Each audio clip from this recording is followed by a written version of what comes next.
nefrona. Tenemos ahí el glomérulo y los túbulos, ¿sí? Túbulo contorneado proximal reabsorbe agua y el 65% del sodio, ¿sí? En ese segmento también se reabsorbe calcio y magnesio, 80 a 85%, alto. Vamos bajando, tenemos la porción descendente del asa de Henle, la porción ascendente del asa de Henle y una porción que llamamos porción gruesa ascendente del asa de Henle, ¿sí? En la porción gruesa ascendente se reabsorbe el 25% del sodio, ¿sí? Y también calcio y también magnesio, ¿sí? Vamos subiendo, aquí tenemos otra porción contorneada, que es el túbulo contorneado distal, ¿sí? Aquí se reabsorbe el 5% de sodio y no se reabsorbe calcio a ese nivel, ¿sí? Bien, luego tenemos la porción distal del túbulo contorneado, tenemos ya el túbulo colector. En el túbulo colector ocurre el ajuste final de ese proceso de ultrafiltración. Ultrafiltrado, ¿sí? Va a haber una regulación allí de la pérdida de sodio, de potasio, principalmente a ese nivel, y también la recuperación del agua. Ahí actúa la aldosterona y la vasopresina. La aldosterona actúa sobre receptores mineralocorticoides. ¿Y cuál es la función de la aldosterona? Retener sodio junto con agua. El agua viene haciendo con el sodio y excreta potasio, ¿sí? Y también vamos a tener a este nivel unos canales de sodio a nivel del túbulo colector, principalmente en la porciones más distantes o más próximas, en donde va a ocurrir también la reabsorción, ¿sí? Recaptación de sodio y excreción de potasio. Entonces, cuando yo hablo de diuréticos, el efecto terapéutico que quiero es justamente aumentar la diuresis del paciente. Aquel diurético que es eficaz en el ser humano es el que también favorece la natriuresis, o sea, que pérdida de sodio también, no solamente de volumen de líquido. Bien, tenemos tres tipos de diuréticos nosotros.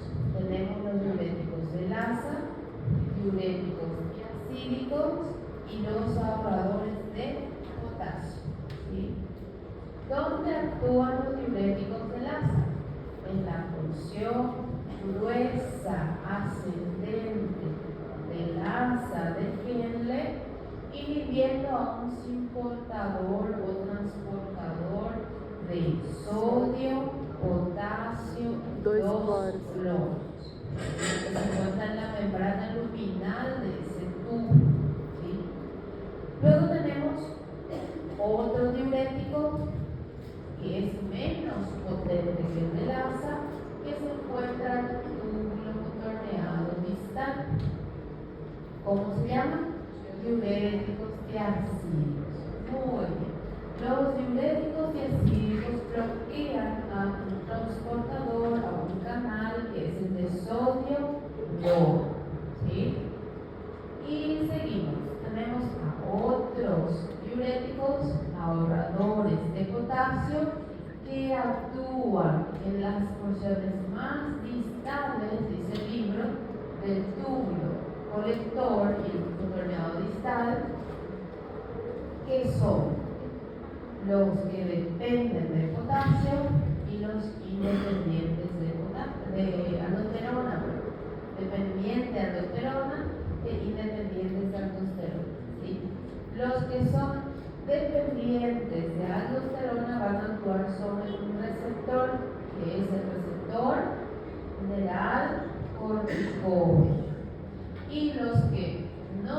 son dependientes de aldosterona van a actuar sobre un canal de sodio que se le denomina ENaC, que se encuentra en la membrana tubular. ¿Sí? ¿Y cuál es la función de la aldosterona? Dijimos, retiene sodio, excreta potasio. Si lo bloqueamos, perdemos sodio, guardamos potasio. ¿Sí? Entonces, por ello, ¿por qué se suele dar un ahorrador de potasio? Porque los diuréticos de asa y diacídico suelen perder y eliminar potasio, que normalmente debería de equilibrarse con la ingesta. ¿Sí? Pero en este caso, nosotros estamos perdiendo un poco más de lo que el paciente está consumiendo. Entonces hay un desequilibrio. El paciente se queja principalmente de calambres. Es la primera queja. Entonces se suele asociar se asocia, casi nunca se usa solito el ahorrador de potasio. Se suele asociar con otro diurético para no perder más de ese potasio. ¿Sí? Principalmente se usa de forma crónica. ¿Sí? Muy bien. Todo eso fue tema de examen. Ese es el mecanismo de acción de estos fármacos. ¿Sí? Todavía no, la verdad. ¿Okay? Todo lo que yo les digo está en la presentación. Pueden abrir su libro de Goodman también. El Goodman explica así por detalles aquellas letras chiquititas que tiene Goodman, está explicando, ¿sí? Fisiología, fisiopatología y después fármaco. Jesús Flores es un poco más directo, ¿sí? Un poco más directo en cuanto a fármaco. Bien, algo interesante. La excreción de sodio casi siempre va acompañada de la excreción de un anión acompañante, que es el cloro. Uno va perdiendo sodio, conjuntamente va perdiendo también cloro. Y esa disminución del volumen va a ser gracias justamente a la pérdida del contenido total del cuerpo de cloruro de sodio. ¿Cuál es el primer tratamiento dirigido al paciente como antihipertensivo? Antes de darle cualquier fármaco, cambia el estilo de vida. Y en este caso, principalmente restringir un poquito la ingesta del sodio, ¿sí? Ingesta de sal. Hoy en día se retira ya de los restaurantes, algunos todavía no adoptan la sal de mesa, se quita de la mesa, y si es que el cliente pide, nada más se le hace. Generalmente el cliente sí pide, ¿verdad? Y aquí tenemos nuestros fármacos, por fin tenemos a nuestros fármacos diuréticos del ácido. El más común es la furosemida, el que más se utiliza. No es el más potente de esta familia, pero es el que más se utiliza. ¿Sí? A ellos le llamamos de límite alto. Ellos son muy potentes como diuréticos. ¿Sí? Disminuyen rápidamente volúmenes grandes del paciente. ¿Sí? ¿Por qué ellos son más potentes que los diacídicos? Justamente porque allí en el túbulo o la porción gruesa ascendente del asa se reabsorbe el 25% de sodio. Eso es lo que vamos a bloquear. ¿Sí? Después de tal, nosotros no tenemos más un gran poder para reabsorber ese sodio. Solamente 5% tenemos después. ¿Sí? Entonces, por eso los diuréticos de asa son mucho más potentes, porque son capaces de inhibir la reabsorción de mucho sodio con mucha agua, y más allá de tal no existe ese poder de reabsorción. tenemos que saber todos estos para el examen. ¿Sí o no? Sí. ¿Sí? No. Vamos a estudiar los más comunes, los que más utilizamos en la clínica. Furosemida es el más común, el que más se utiliza, pero no es el más potente de todos los diuréticos del asa. La bumetanida es más potente que la furosemida, ¿sí? Luego tenemos la clonsemida, que también tiene una potencia superior al furo, y tenemos al ácido terapéutico, que en realidad hoy en día ya no se utiliza más. Entonces, para el examen, 2: furosemida y torsemida. ¿Sí? ¿Cuál es más potente? Torsemida. ¿Cuál se utiliza más? Furosemida. ¿Sí? ¿Cuál es su mecanismo de acción? Inhibir sin portador, así se ve en la membrana luminal del túbulo. Sin portador sodio, potasio, 2 cloro. ¿Sí? Ese es el que vamos a inhibir nosotros. Aquí tenemos el por qué. ¿Por qué son más potentes? Punto número 1. Un aproximado de 25% de la carga de sodio que es filtrado normalmente tal se bloquea y una tal porción gruesa ascendente, por sus siglas en inglés. ¿Sí? Los segmentos de la nefrona más allá de la porción gruesa ascendente no poseen la capacidad de reabsorber lo que descartó porción gruesa. ¿Sí? Entonces por eso son ellos más potentes. Ellos tienen una vida media cortita, ¿sí? Tendríamos que darle al paciente para tratar solamente hipertensión arterial varias veces al día. Entonces, ¿qué pasa? El paciente viene al tratamiento. ¿Sí? Ese es el principal problema de la adherencia. Cuando el paciente tiene que tomar más de 3 veces al día un medicamento, ya no hay nada de adherencia. Entonces, ¿cuándo vamos a utilizar? No es primera línea en el tratamiento de la hipertensión arterial. Ni la furosemida, ni los diuréticos en general. ¿Sí? No es primera línea. ¿Sí? Entonces, ¿cuándo puedo utilizar yo? Cuando necesito disminuir volumen rápidamente. ¿Sí? Puedo utilizar en pacientes que están complicados con una insuficiencia cardíaca, que es una severa, edema agudo de pulmón, ¿sí? Una crisis hipertensiva, pacientes que hacen constantemente ascitis, están cirróticos, quiero disminuir volumen rápido. ¿Sí? En esos puedo utilizar un diurético de asa. Muy bien. Aquí hay algunos detalles que nos van a diferenciar un poquito con el diacídico. Punto número 1, que no es para utilizar cotidianamente con el paciente hipertensivo, es para disminuir de forma aguda volúmenes grandes, retenidos. La furosemida, diurético de asa, tiene la capacidad de ir débilmente a la asa carbónica. ¿Qué hace la anhidrasa carbónica?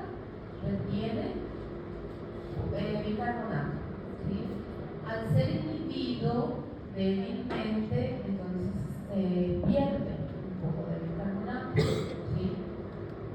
También va a tener la capacidad de, en el inicio, perder urea, aumenta la excreción de urea. Pero cuando el paciente va a lograr un equilibrio, ¿sí? Se deja de excretar urea. Incluso aumenta los niveles de urea en sangre levemente, generando una hiperuricemia asintomática que rara vez puede llevar a, por ejemplo, la gota, los depósitos de ácido úrico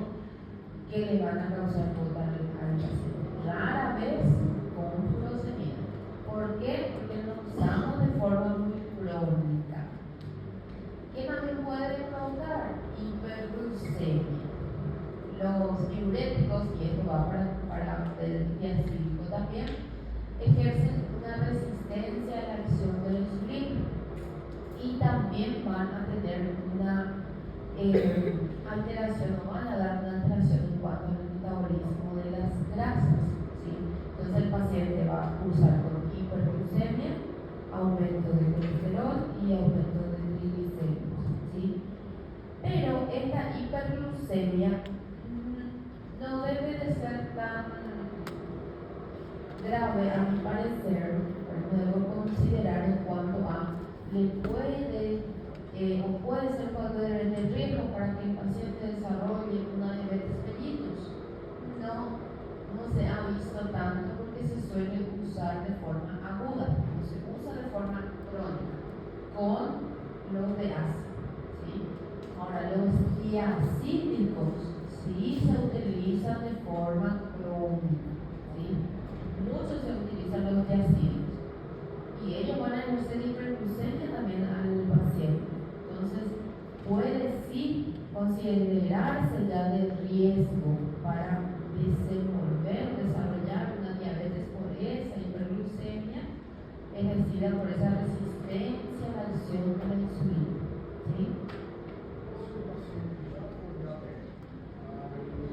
Y ahí le vamos a tener que, y si necesita sí o sí tomar un diurético, generalmente el diacídico, vamos a tener que estar controlando la glicemia, ¿sí?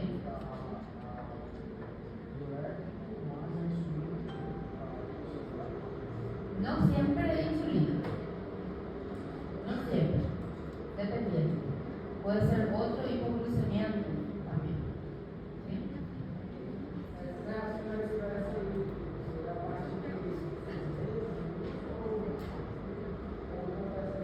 Exactamente.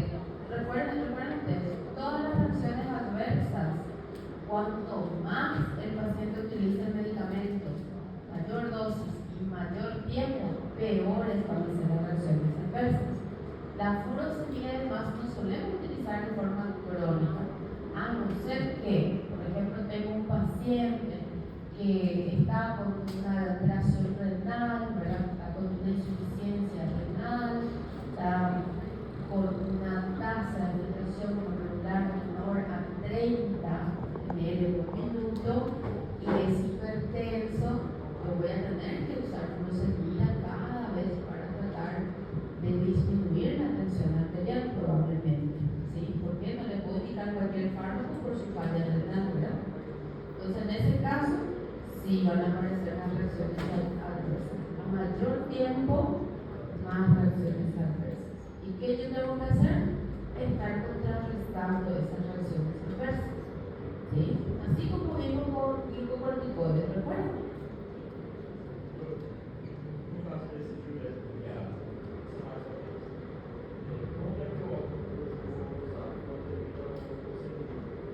Casi siempre vamos a usar furosemida porque hay que tenerse en el hospital. Cuando tu paciente tiene una falla, la furosemida, lo de ASA, se utiliza en el paciente que tiene alguna alteración renal, porque en ellos sí funciona bien, en comparación con el diacídico que no funciona en paciente con tasa de filtración glomerular menor a 40. Y es más potente. Ahora cuando tu furosemida ya no te surge un efecto esperado, puedes cambiar por uno más potente, ¿sí? Pero la furosemida siempre es de primera opción, que más se utiliza, ¿sí? Muy bien, aquí tenemos una cosita interesante.